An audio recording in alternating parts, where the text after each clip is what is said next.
transport blockers, also known as SGLT2 inhibitors, are another class of medications we use to treat congestive heart failure. Now, the easy names for these are either Jardiance or Farxiga. The nice thing about these medications is they're one dose, 10 milligrams, once a day.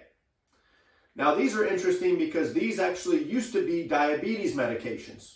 And I get patients come to me all the time and say, Dr. Dixon, why did you prescribe me a diabetes medication? I don't have diabetes. Well, that's because no longer are these considered diabetes medications. These are now considered heart medications.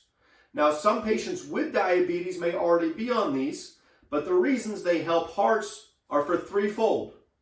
Number one, they help eliminate sugar and salt into the urine. And that's the way these actually work. So they actually promote the drainage of sugar or glucose into the urine. And along with that sugar and glucose comes excess salt.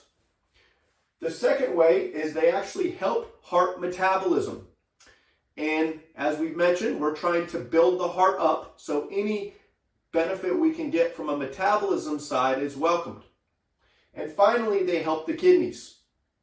Now, some things to look out for. The number one thing is urine infections. So whether it's a urinary tract infection or a yeast infection, this is most common in females because by promoting glucose in the urine, we tend to promote a slightly increased chance of infection. Now, if you do have an infection or you develop an infection on one of these, give our office a call or talk to your primary care immediately. Otherwise, they can, for patients with type 1 diabetes, they cannot take this, and patients with severe kidney disease cannot take these medications. Now, the number one barrier, though, is cost. This is another medication class that is name brand, and so these are expensive.